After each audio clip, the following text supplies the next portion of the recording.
Olá, sejam muito bem-vindos a mais um XP Resolve de Geografia. Eu sou o professor Tito, chegando aqui com uma questão que envolve a população na geografia. É uma questão que caiu aqui no Enem de 2018 em sua primeiríssima aplicação. Vamos nessa? Os países industriais adotaram uma concepção diferente das relações familiares e do lugar da fecundidade na vida familiar e social.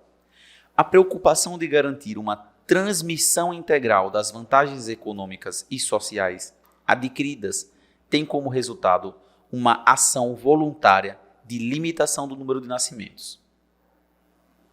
Olhem, vamos destacar aqui essa ação voluntária de limitar o número de nascimentos. Isso acontece onde? Nos países industriais. Esses países industriais mencionados aqui na questão são os países mais industrializados, aqueles países que se industrializaram primeiro, né, se comparado aos países mais pobres, subdesenvolvidos. Então, esses países industriais são aqueles países com economia mais avançada. E nesses países aconteceu um fenômeno do século XX, onde as famílias, vejam bem, de maneira voluntária, limitaram o número de nascimentos, ou seja, ditaram ali quantos filhos vão ter. Tá? É o planejamento familiar. Então, acontece o quê? Uma queda no número de nascimentos. Uma queda na fecundidade, no número de filhos por mulher. Veja lá, é uma ação voluntária de limitação do número de nascimentos. Então, quando esses países eles fazem isso, a gente vai observar uma diminuição no número de nascimentos, na queda de fecundidade. Né? A fecundidade é o número de filhos por mulher. A Europa é um grande exemplo disso, os países industrializados da Europa. Né? Poucos filhos, muitos idosos. Tá bom?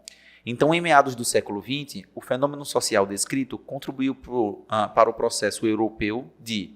E aí, na Europa, esse processo aqui de limitar os filhos, o número de nascimentos, contribuiu para o quê? Será que contribuiu para a alternativa A? Estabilização da pirâmide etária? Não. A pirâmide etária não vai estar estabilizada. A pirâmide etária ela vai estar em constante mudança. O topo vai começar a aumentar e a base diminui. O topo é o número de idosos. Né? Lembre que o topo da pirâmide, em uma pirâmide etária, o topo representa os idosos. Tá? A base representa a população jovem. Tá bom? B. Conclusão da transição demográfica. Aqui a gente tem nossa alternativa correta. Sabe por quê? Porque de acordo com a análise das transições demográficas, né, o que é a transição demográfica? São períodos por qual a população de um país, de uma região, ela passa. Aquele primeiro período seria aquele boom de população, uma grande explosão demográfica, uma grande natalidade.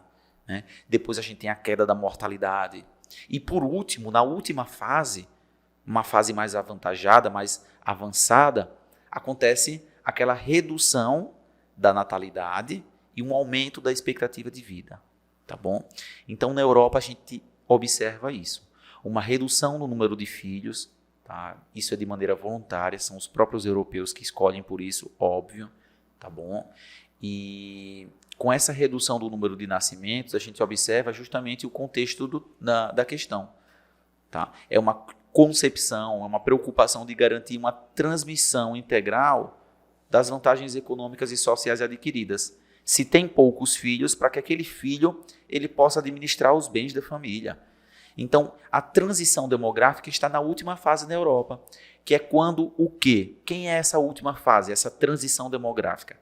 Aí eu aconselho você a rever cada uma das fases, mas a última fase ela nos mostra que quando uma população chega nessa última fase, ela vai alcançar um desenvolvimento social muito bom, boa qualidade de vida, uma redução no número de nascimentos, tá? No número de filhos por mulher e uma redução nesse número de jovens. E um aumento no número de idosos. Tá bom? A alternativa B está correta. Alternativa C, contenção da entrada de imigrantes. Olhem, gente, proibir, conter a entrada de imigrantes, a Europa sempre fez isso. Tá? Basicamente, porque assim, não é do século XX que a Europa faz isso. Né? Século XX, XXI, XIX, XX, XXI, a Europa vem contendo a entrada de imigrantes. Tá? O texto não fala sobre imigrantes. D. Elevação do crescimento vegetativo. Muito pelo contrário. Crescimento vegetativo é a diferença entre a natalidade e a mortalidade. Tá? Se nascem mais crianças do que morrem, o crescimento vegetativo é positivo. A população vai aumentando. Se morrem mais pessoas do que nascem, o crescimento vegetativo é negativo, a população vai diminuindo. Na Europa, não tem uma elevação do crescimento vegetativo. Como é que vai elevar o crescimento da população, que é o crescimento vegetativo, se acontece uma ação voluntária de diminuir os nascimentos? É falsa também. A alternativa é formação de espaços superpovoados. Na verdade, a Europa já possui espaços superpovoados, né? Tem muitos países europeus que são pequenos e a gente tem áreas bem povoadas, tá? Mas não é a redução do número de filhos que vai ocasionar a formação de espaços superpovoados, tá bom? Eu espero que você tenha compreendido, tenha tirado as suas dúvidas. Continue aqui conosco no XP Resolve e até o nosso próximo encontro.